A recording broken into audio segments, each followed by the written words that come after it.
deliver a storytelling that is interesting, that is catchy. For 25 minutes, they talked about a story, and the last 5 minutes was about their company. Yeah. How your kids are dealing with ChatGPT? Oh, my son, who just Yeah. started university in September, thank goodness, got in a lot of trouble last I year. think the educational systems need to adapt a bit. Gen Alpha, Gen Z, they're in trouble. When was the moment exactly that you said, I have something, I'm gonna make a living out of it? Yeah. And when you really feel like you're a presenter, and you're not even a presenter yet, but you are a presenter. You are a presenter. So You can just come out and put their story out there in front of the world and be completely vulnerable. how was the first business, let's say, that you got in Dubai?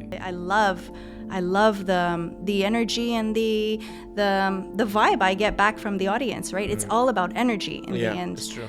We feed off of each other. Alexandra, welcome to my platform. Thank Super you, happy brother. to have you. Thank you. I'm so happy to be here. Thank with you.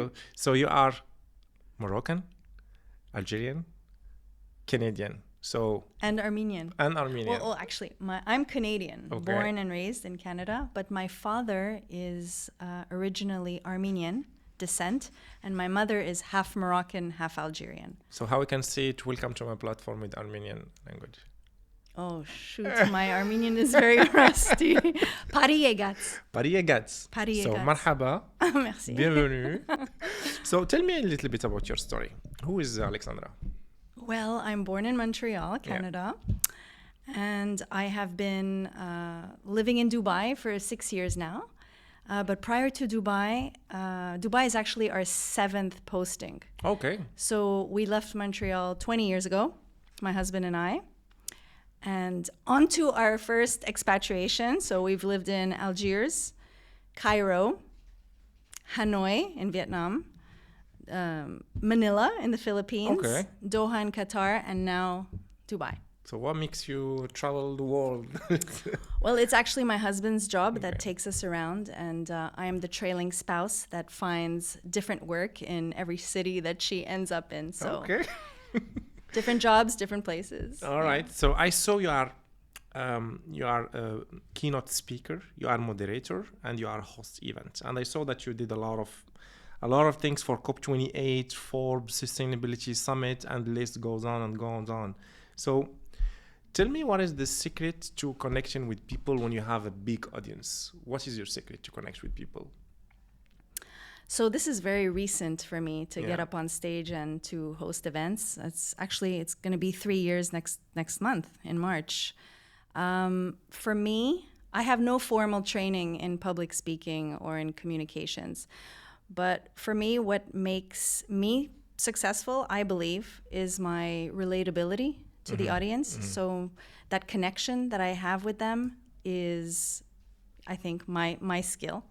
My authenticity, storytelling sometimes. I think that's what makes it very, very interesting Okay. for the audience to hear, and what keeps them off their cell phones when I'm speaking. Yes, exactly. With the cell phone these days, yeah. Yes, so I think that for me, what makes a good speaker, a good host, a good moderator is the relatability with the audience and being authentic, being yourself. It's okay if you say a few times. I probably say it like 10 times in my whole Okay. day up on stage, right? That's not what makes a good speaker. What makes a good speaker is if you can relate to your audience, if you can, keep their attention and, make it a memorable event, make it fun, make it interesting. That's amazing.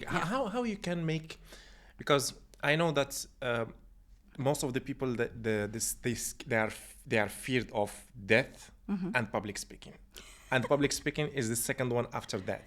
Really? Yeah, it's crazy. No, I see it as an adrenaline rush. So when I get up on stage, the bigger the stage, the bigger the adrenaline rush, the happier I am. You know what?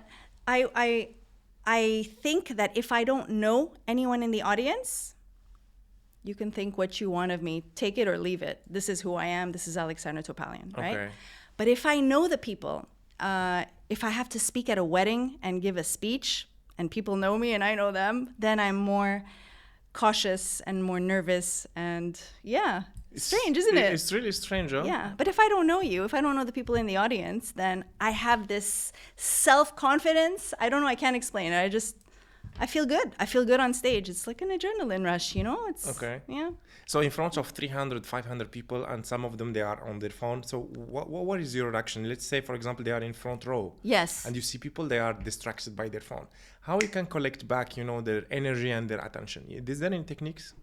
There are techniques for speakers to, not lose their audience. And I think one thing is to just not have loads of slides. Instead, tell a story, bring up your client with you on stage and let him vouch for you. Let him share his experience working with your company. I love that. I love speakers who do that, right? They actually have a client with them up on stage that will vouch for them and that will say, yes, so we've worked with this and this company and this is what they've done for us and this is how it's helped our company move forward. So yeah, I guess that's one way of keeping it interesting and alive.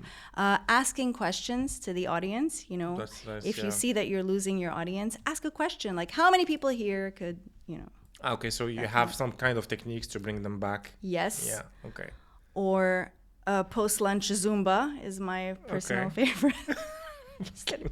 I've dropped that because, but no, we're not going to talk about that. Okay, maybe not. It's worked in some conferences, but not the serious one. Sometimes after lunch, if, it's difficult to get back into the conversation, people after lunch tend to, have their energy dip a little bit. True. So I like to have the DJ play some exciting music, and then we do a little bit of stretching and exercising. Yeah. So I call it the post-lunch Zumba. Okay. Yeah. Post-lunch Zumba. Yeah. So this is the phase, let's say, where you wake up your audience from their napping time. Let's put it this way, right? Yes. Yeah. I did that a few times and it was fun. It was fun. It worked. Okay. I had a few delegates come up and lead us into post-lunch Zumba. And there's always 2 or 3 attendees in the audience that are just, dying to get up on stage and do something as well. But I think one thing for me is that it doesn't just start and stop at getting up on stage and hosting an event. For me, I'm a very good networker. And I think that that's another skill where you go out at the beginning of the event and you talk to as many people as you can, and that makes you very comfortable afterwards to get up on stage because you've already met 10, 15, 20 people that will be in the audience. And I think that familiarity that you've built before getting up on stage can be also another technique to not feel so nervous because you've actually established some contact with some of the people. Yeah. Yeah. So what makes a message on stage memorable for all the audience? A memorable message. Yeah. So something that you share with your audience that they keep in mind, they will never forget it. I can't say that I have one of those examples. Or maybe a story that you share with people and afterward they told you, hey, I relate to your story, what you were saying. Right. I see myself in that story, No, I don't have such an experience. Okay. I don't have such an experience in my hosting. Perhaps a speaker might have something that he regularly tells his audience. A speaker might have that. But as a host, as an MC, there's nothing really general that I tell my audience for them to... And for example, some event, some people come to you after the event, say, you did a good job. Yes. We appreciate what you are doing, Did you had this kind of appreciation from people after you deliver a message or a... Yes. Yeah. Yes, and that makes me feel incredible when I hear it from the audience that, this was an incredible event. It was so fun. We weren't bored. You have such energy on stage, and where do you get your energy? Yeah, that makes me feel incredible, and it makes me want to go on. And sometimes when you doubt how you performed or how you delivered, it actually brings a lot of peace of mind. Okay, I'm doing okay.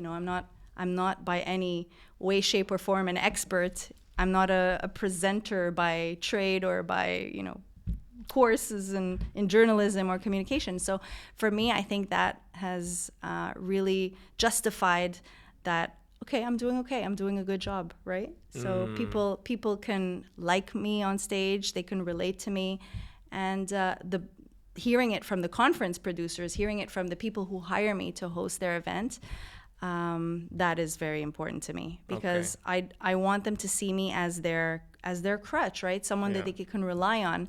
And now it's gone to the point that my network is so big that I get asked for speakers, like, oh, do you know anyone who we can have on stage that is an expert in this industry or that industry? And I know a lot of speakers after 3 years of hosting events. My LinkedIn is like speaker. It's a speaker haven. So I like to offer my help if I can to people that are organizing events and who are looking for speakers, because I'm a speaker hub. Okay, yeah, that's amazing. So reliability, authenticity, and your energy.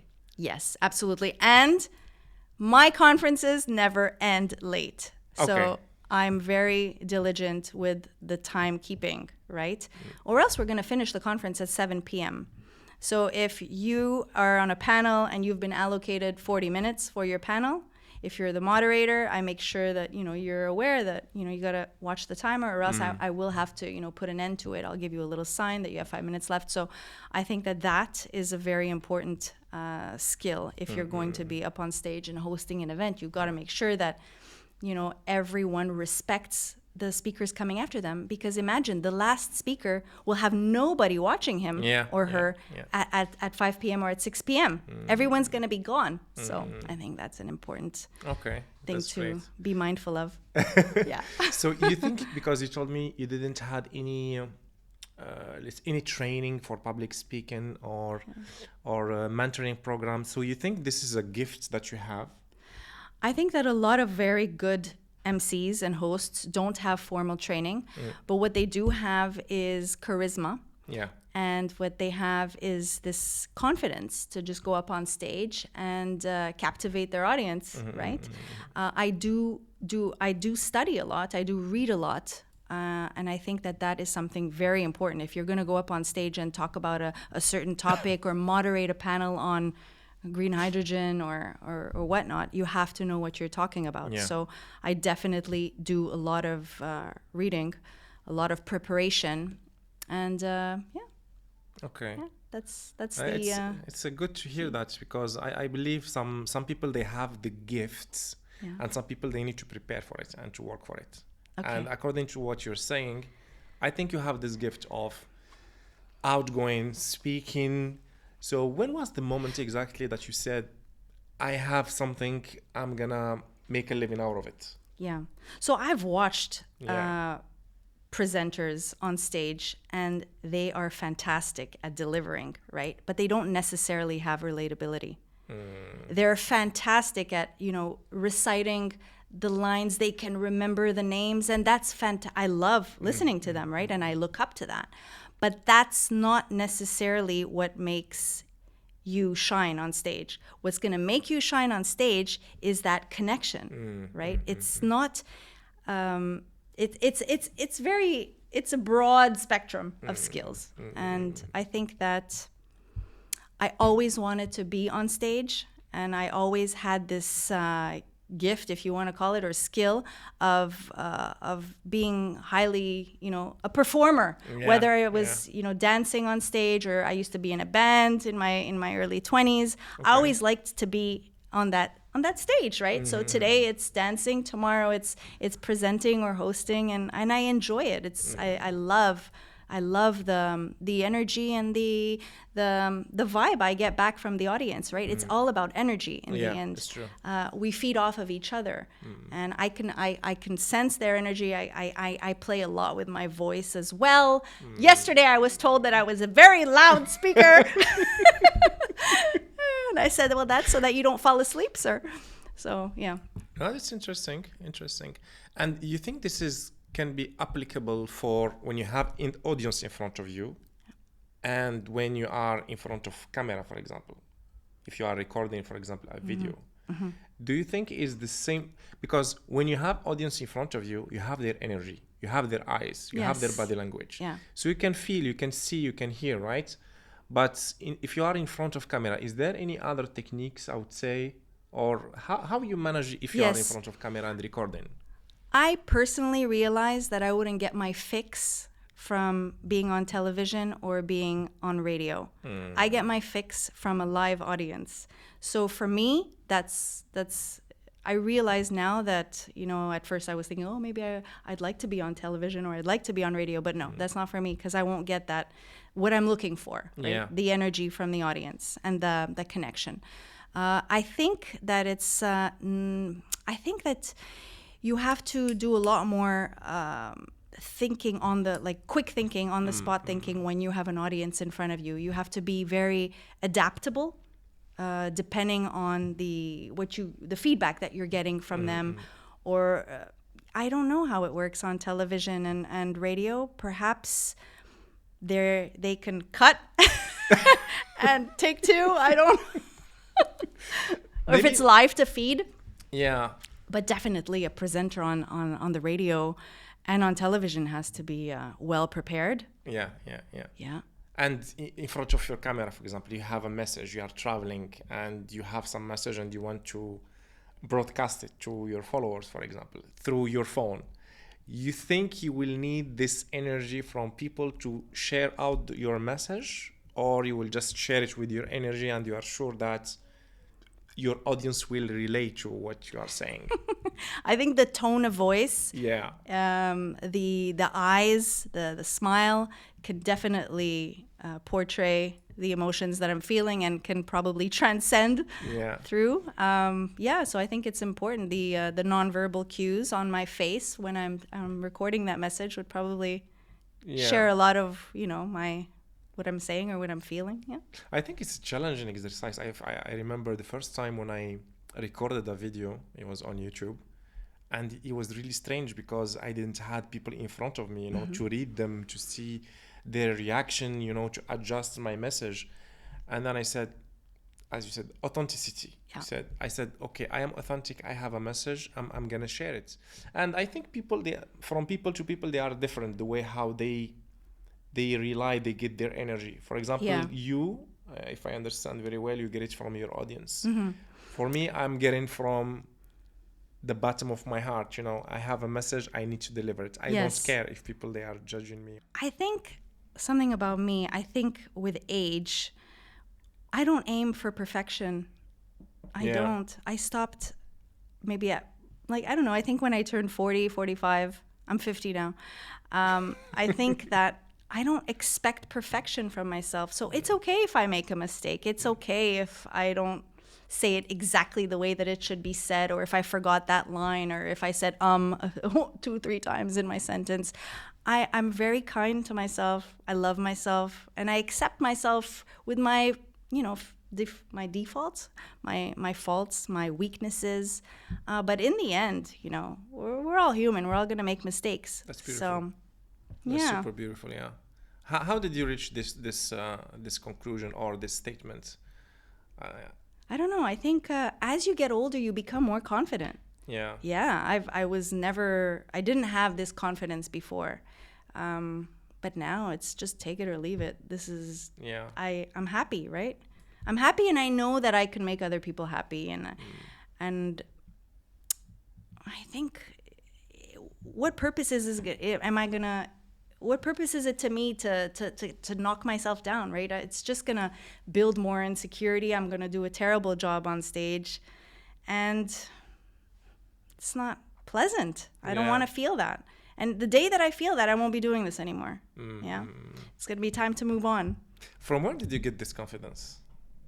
I don't know. Except life experience or age. From where? Is there any moment exactly when you said, hey, this is who I am, take it or leave it, let's move forward?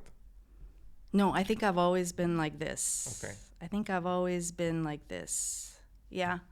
I don't think there was a moment. Okay. Yeah. I don't Natural. think. Naturally, I guess, yeah. Yeah.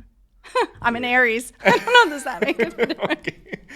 So take me back to your storytelling. What is the importance or the power of storytelling when you are delivering a message?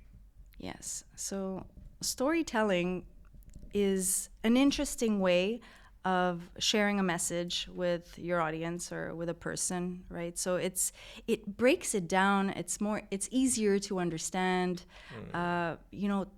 Talk to me about cryptocurrency or something that's hard to digest. If you story tell it, or if you say it in simpler terms, it might be easier for the audience to grasp, and you might be able to keep their attention for longer. So I think that it's a very important tool to use to keep your audience's attention, to make it interesting, and to give it a bit of spice. Spice, yeah. Tell a story. Tell a story. So I'm a big fan of storytelling.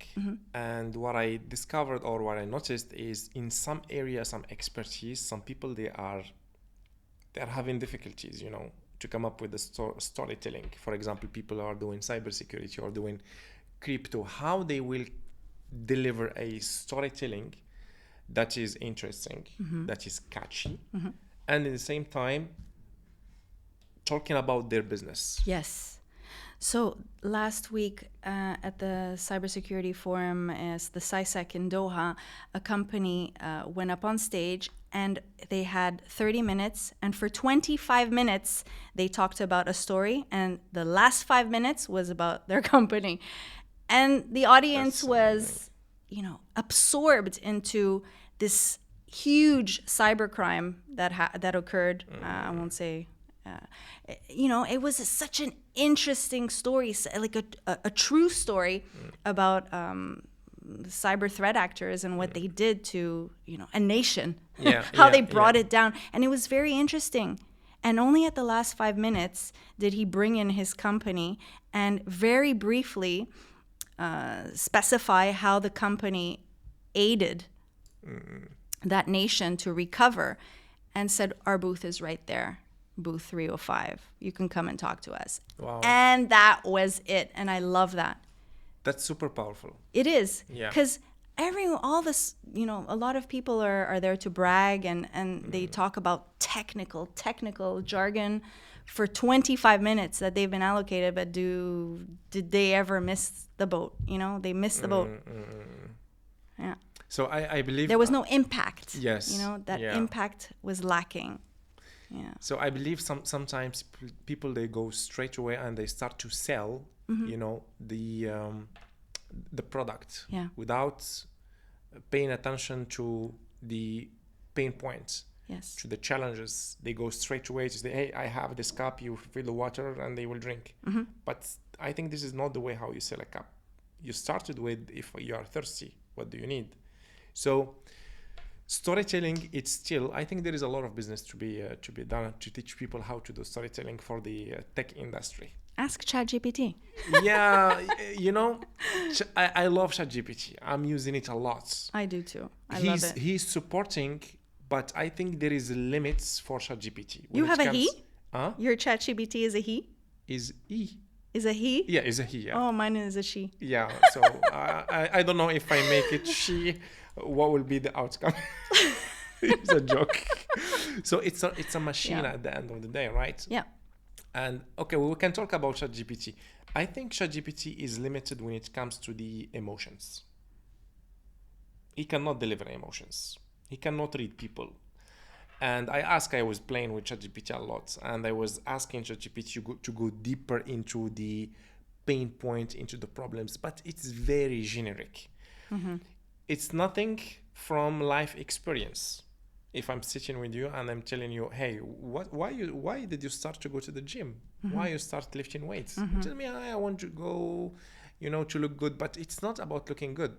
It's something deeper than looking good. I don't know. I find that ChatGPT, depending on what question you ask, it can, certain emotions can emerge from what you're hearing from it. For example, give me some funny titles for my story. And some of them are going to be very catchy titles, some that rhyme, some that are a bit sarcastic. I mean, I actually found some incredible titles for something that I was writing. Yeah. So it didn't have emotion, but it kind of knows how to be funny. Okay. Or how to rhyme, which brought out emotions in me, like, ha ha ha, that's funny. Okay. Yeah. I never experienced this before with Well, with ChatGPT. I will do the exercise again. The more yeah. information you're going to feed it, I think over time, the more it's going to. Yeah, it's a machine learning, right? Yes, Yeah. yes. The more it's going to, maybe build emotions. I don't know. Let's see. Let's see what the future holds. But it's definitely helpful. In my job, for example, I use it very often. For example, I don't know this. I have a conference on cybersecurity in Kuwait tomorrow, and I don't have a clue of where the nation stands with their cybersecurity defense and their plans.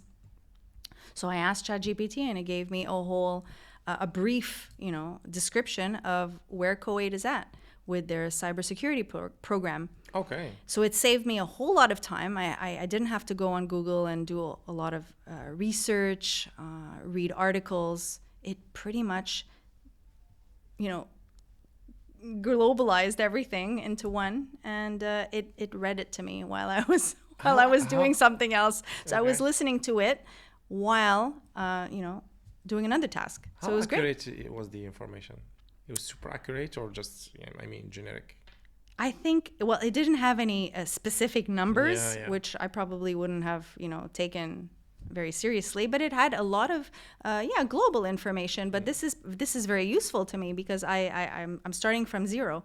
I don't have much information yet, so I wanted to go on stage and talk about it, open the conference with some insight about what their nation is doing, and so I like to give it my own personal touch, right? And I need information for that. So I used ChatGPT to get that information instead of spending 30 minutes, 40 minutes, an hour on Google. That's true. It's time optimization, Yes. Yeah, time optimization is crazy. Even for my some personal researches, I use it. Exactly. But it's fact to the point at some extent, not all the time 100% accurate, but it gives me at least 80% of the job, which is perfect. Exactly. And so, you can be driving and yes, listening to what exactly. Chat is telling you about cybersecurity in Kuwait. Yeah. It's a funny question we are talking about ChatGPT. Yeah. How about, do you think ChatGPT will replace keynote speakers in the future? I hope not, because conferencing is a thing. People love going to conferences. It gives them time to connect with one another, with their peers, with their colleagues. I don't think that conferences are going anywhere, so we need the speakers. I think we're here to stay. So why do we need a human as a speaker and not a machine which is loaded with informations, with accurate data, with statistics, with everything? So why people they will go to with human rather than having a robots who will delivering all the tech stuff? Why? Because a robot, I think, what's valuable about speakers is their personal opinions. Yeah, so I think that can't be replaced with robots. Or my jokes on stage can't be replaced by a robot. Or maybe we can program your jokes and put them in the robot. You can try. We can clone Alex. Maybe. Actually, I did that once in a conference. Okay. I had up on the screen Alex 2.0, which was a version of Alexandra that was trying to interfere in my intro at a conference. Wow. And she just came up and she just tried to take my job away, and it was an AI conference. So I thought that was a funny thing to do, and the conference producer was gung ho about it and gave me permission. So that's really I hired a company to do that. So while I was talking, the Alex 2.0 was talking to the audience and trying to take their attention away and steal my job. But she did? No, she didn't. Okay. She had a system failure. Okay. So yeah. That's really interesting because nowadays people are talking, AI will take our jobs, AI will take our jobs. I think AI will never take our jobs as a human. Maybe AI will take the job of who don't know how to use AI, maybe in the future. But I still believe emotional intelligence, empathy. Yeah. I think it will not be replaced by AI. Never. I don't think so either. Yeah. I think we're here to stay. Us Forever. humans. Us humans. Okay.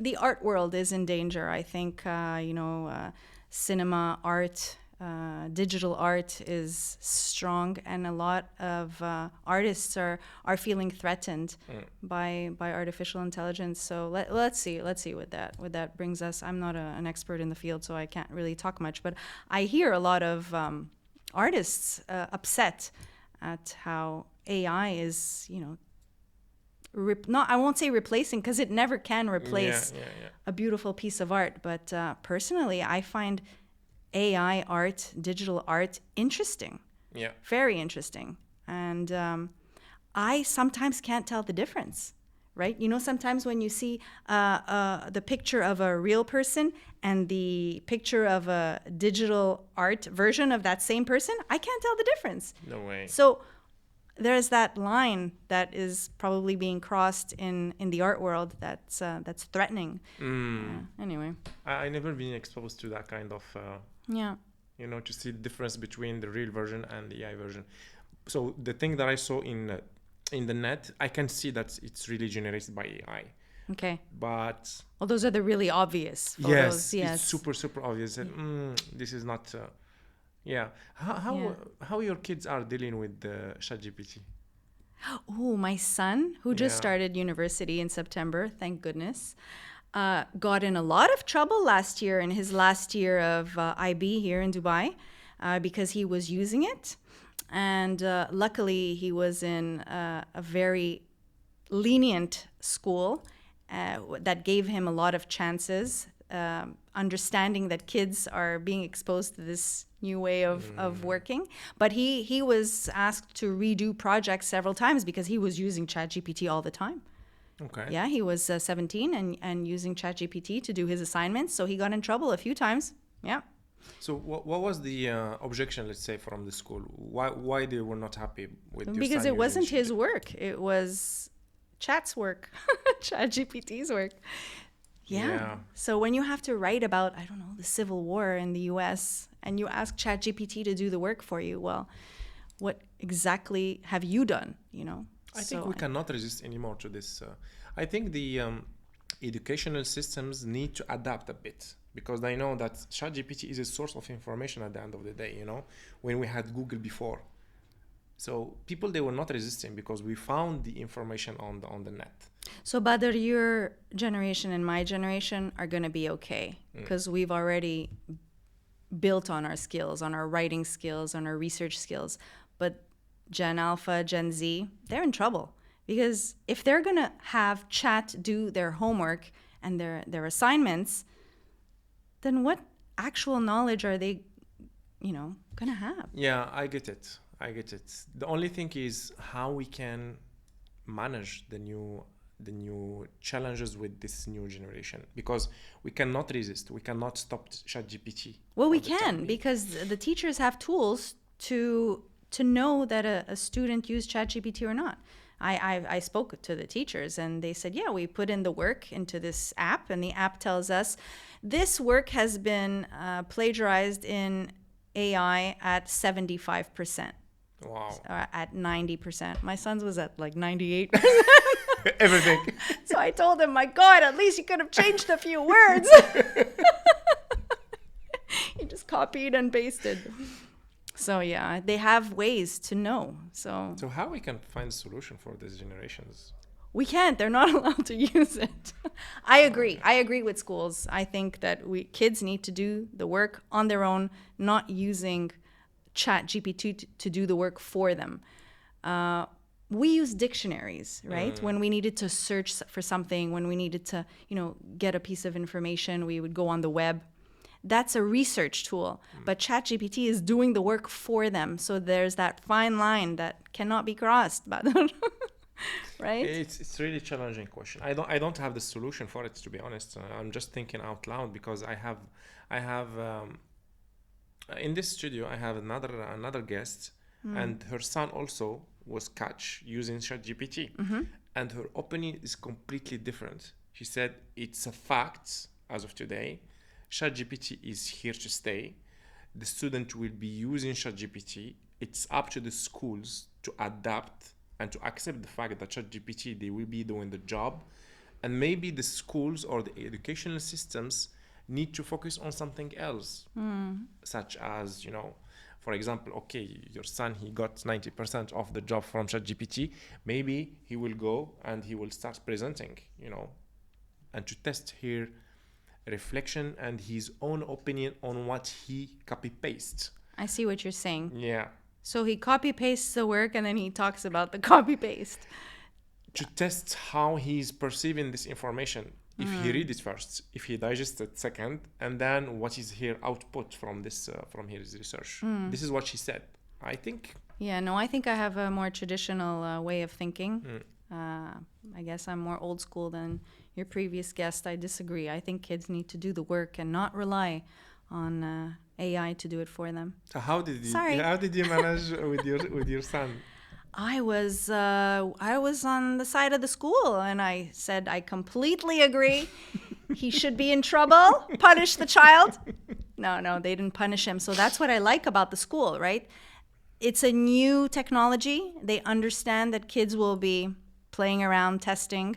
So they give them these chances to redo the work on their own. And I like that flexibility that this school has.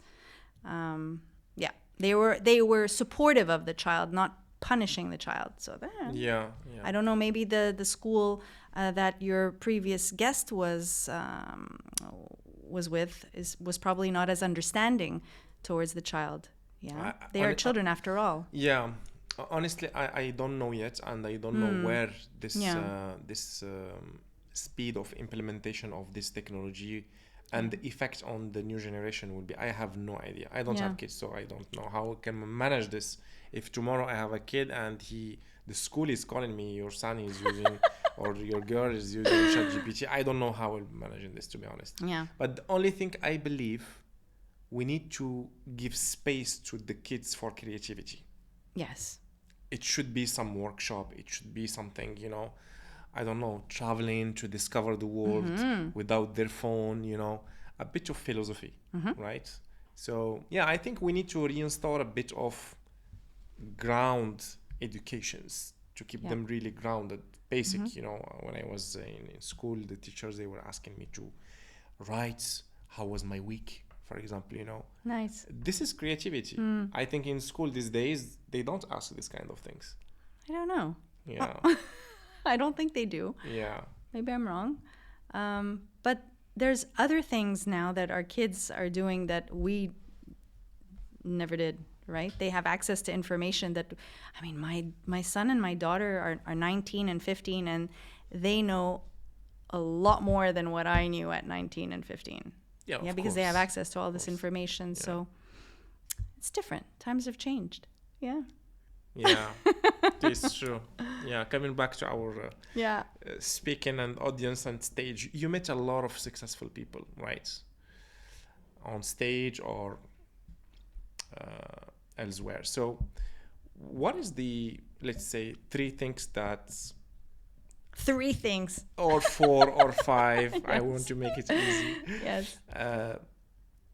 That inspires you from those people. Of people I've met? Yeah. Top successful people. We said top successful people. Top successful people. I think one thing that I admire in people that I've met is their level of commitment. And not necessarily on stage. It could be in other realms of life. I'm thinking gym. Yeah, of course. I think when the level of commitment of a person is something that I admire, because I lose interest very quickly in something. So when I see someone who can stick to the program and get it done and keep at it even though it's very difficult, I really admire that in a person. That's my number one, the level of commitment. Yeah. That's great. Second one? The second one, what I admire in someone. Vulnerability. Wow. Yeah. So someone who comes out, and we see a lot of vulnerability on social media. Someone who can just come out and put their story out there in front of the world and be completely vulnerable, probably they're going to be judged in a good way, in a bad way. They don't know. But they're doing it for themselves. They need to talk about something that they've gone through, that they, and I have a very hard time talking about myself. So when I see someone that can openly share on social media what they've lived through or what they're feeling, and I find that absolutely brave. I wish I could be more like that 20-year-old or that 30-year-old or that, and I'm 50 and I'm not even there yet. So I admire people who can just openly talk and share. And you know what?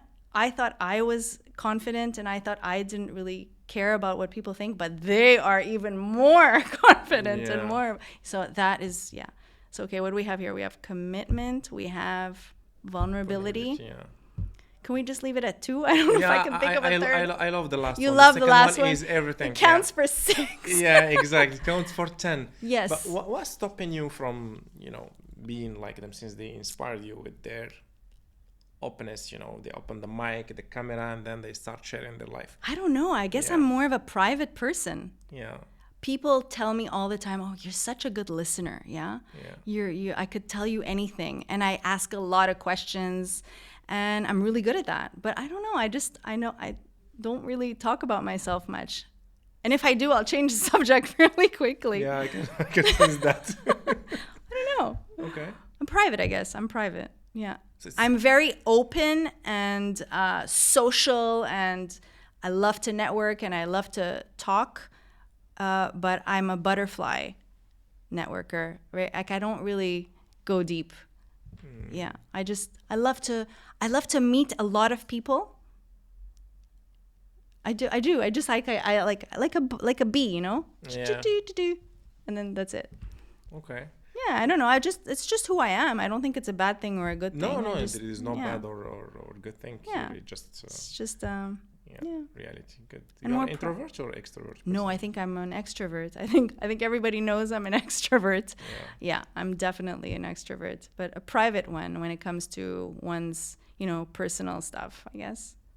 Okay. But actually, it's inspired me to hear other people speak so openly. It's inspired me to, maybe people want to know more about my journey. For example, like my fitness journey. I have a lot of people that ask me, how do you do it to We're coming to this. Go to the gym? We're coming to your gym journey. So I feel that sometimes, maybe if I opened up a bit more about, what I'm doing or how I'm feeling, or about how, then it could probably help. I don't know. Yeah, help in which sense help? Help others that have challenging journeys with their level of fitness, with well-being, with longevity, with hormones, with perimenopause, with menopause, with all these things that, I could probably have impact. Of course. Yeah. Of course. You have a voice, basically, right? Yeah, and I have experience. Exactly. Yeah. So that's really interesting, because I thought you were more, more the person who can share everything, because you don't have the fear of public speaking, the fear of judgment. Yeah, but that's 2 very different things. Yeah, this is where I wanted to go, to understand, the difference. Okay. Yeah. I feel like you're a psychologist. No, I'm not. Yes, I'm very confident on stage, public speaking, but not so much in sharing personal information, I guess. Yeah, okay. About myself. So it's personal for you, basically. Yeah. But it's not like it's okay. I mean, it's not something that I can't do at all, right? I don't have this phobia of sharing personal information. It's just, I don't know. I just always preferred asking the questions rather than answering them. Okay. Welcome to my space. Merci, Habibi. Okay, so if someone comes to you and say, hey, I want to be a public speaker, what would be the advice that you will give them? Like, what kind of public speaker do you want to be? I want to talk in front of 300, 500 people. Okay. As an MC, or about you want to be a speaker as a speaker? Yeah. Okay. Do it. I would say do it. Yeah. You're incredible. People have a lot to learn from you. Yeah. Yes. So, What's stopping you? So it's not me actually.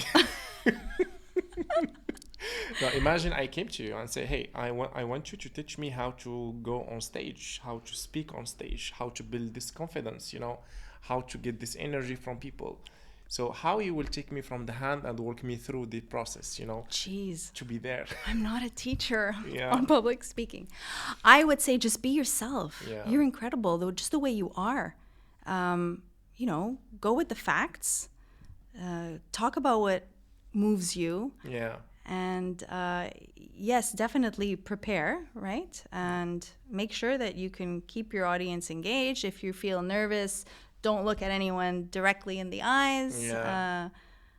Just hover your gaze over their heads. Because sometimes looking at someone directly in the eyes when you're on stage can intimidating a bit. Can intimidate, yeah. So some people prefer to not directly look at someone in the eyes. Yeah.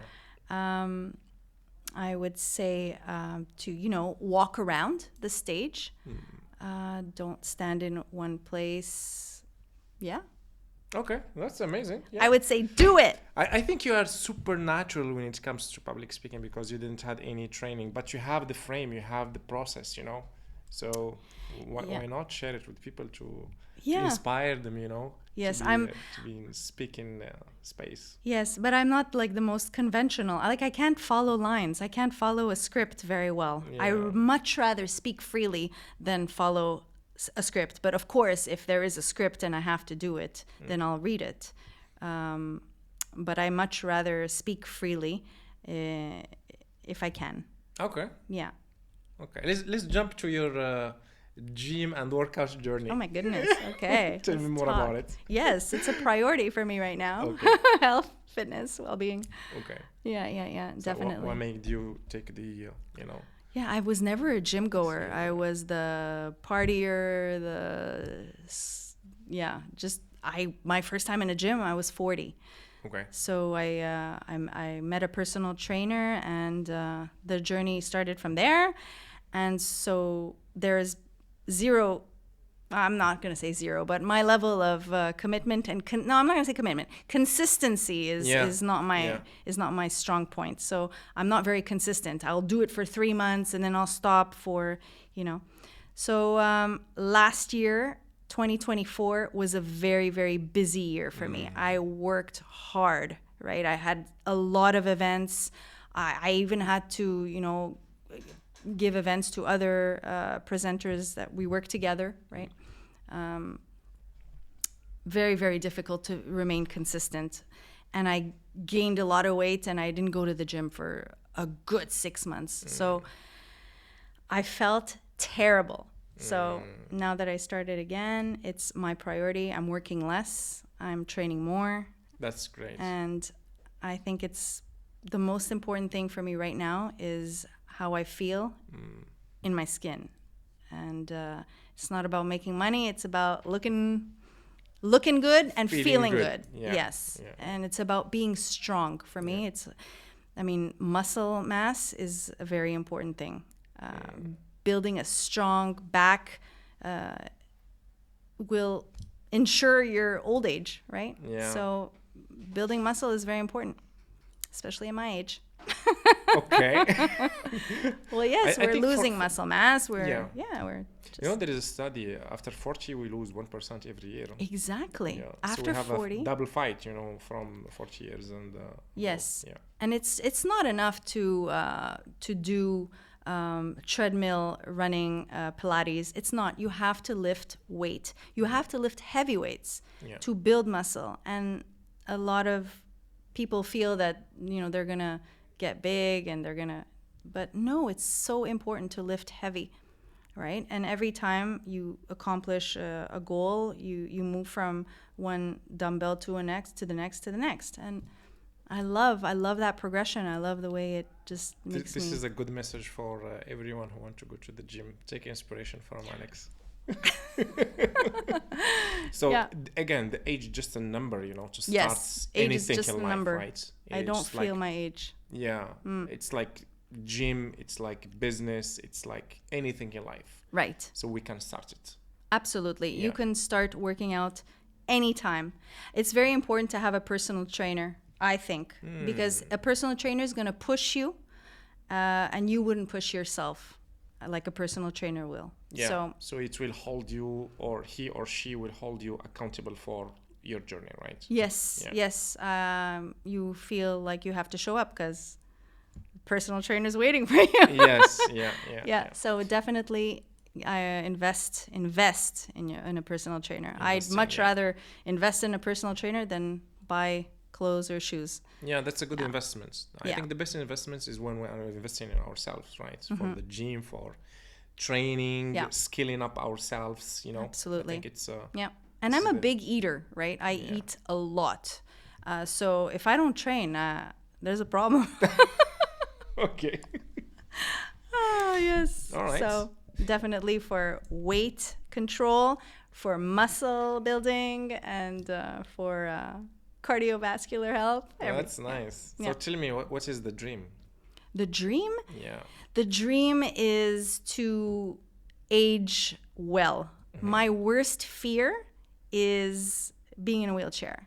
Okay. That's my worst fear, is aging and not being able to walk, being sick in a bed, and not being able to do anything about it. That is my worst fear. So for me, it's all about, ensuring that doesn't happen. Being proactive rather than reactive, right? Preventing rather than fixing. Yeah. And there's so many things that we can be doing today. Supplementing, gut health. These are things that I've taken a really strong interest to. So, That's amazing. That's good. Yeah. So tell me, let's imagine we will meet in 3 years from now. And you will tell me we are 2025, 26, 27, 28. So we are meeting in Fab 2028. Yes. And you will tell me, brother, the last 3 years were just amazing. And this is what I did for the last 3 years. What would be? Oof, I don't know. So I like to change jobs a lot, right? So in the past 7 expatriations, I've had 20 different jobs. Okay. So I don't know in 3 years, in 1 year, what I'll be doing in terms of career, right? Because I like to change. I like to grow. I have different interests that will pop into my head. I have different, So I don't know how much, what I'll tell you in 3 years in terms of career. I don't know if I'll still be in Dubai in 3 years. Okay. Well, yeah, because we move around for the job. And I can tell you that personally, I will remain in the gym regardless of what continent the gym is in. So definitely, I will continue with that. But I honestly don't know what I want to do next in terms of work. What you would love to do. Yeah. For now, this is what I want to do. Yeah. But it won't be forever that I'm going to do this. Yeah. Yeah.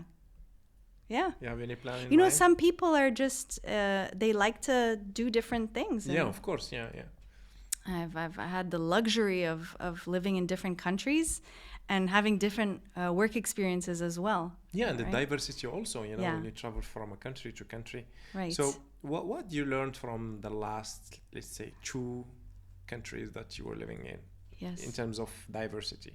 I love diversity. Yeah. I love cultures. Food, yeah. Yeah. Oh, God. I learned a lot. My time in Vietnam is very different from my time in the Philippines, is very different from my time in Egypt. I worked for an NGO in Vietnam, so what I learned there was not so much about making money, but it was about what to do with the money and how I can help the people. And so that was very fulfilling. And then my work here, for example, I decided to be a presenter because I wanted to be on stage. And what I learned there is that I can do it if I want to. Yeah. And obviously it took a lot of hustle to do it, right? Yeah. Because no one's just gonna hire you because you say that you can host their event. So how was the first business, let's say, that you got in Dubai? How people they trusted you, you know? yeah, so I was working out at the gym next to this gentleman, and he told me that he had an event and he didn't have an MC, and I was like, oh, I could do it, please. And so he gave me my first chance, and I liked it. So I was like, you know what, I can do this.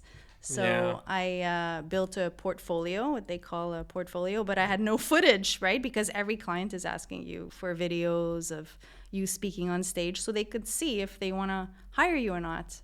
So I didn't have that. So I created videos talking to absolutely nobody in the audience. So Okay. I had a friend at the Four Seasons Hotel in Jumeirah who was in events. So I asked him if I can borrow his ballroom and his podium. And I went there with different outfits and a videographer. And I made my media kit. And I made those videos and that That's footage. amazing. Yeah, so it's a lot of hustle. And it's just getting it done, right? So one person believed in you. So that person gave me one chance. And then with my media kit, I did my next 3 events for free. Okay. Because at the time, money was not important to me. My goal was not to make money from that event. My goal was to get footage.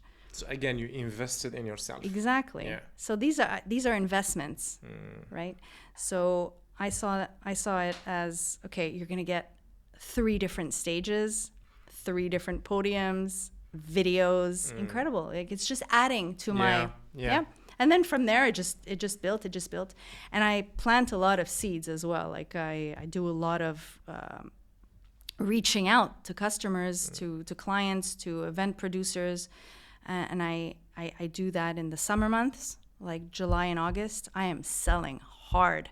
Yeah. Yeah. This was back in 2022, 2023, 2024. I was super busy. That's excellent. Yeah, because I didn't have the luxury to wait for events to come to me. I'm a nobody. I'm a new kid on the block. So I had to go to them and say, So I'm here. This is a good example and inspiration to people Yeah. who want to start something from scratch. They have to believe in themselves. Yeah.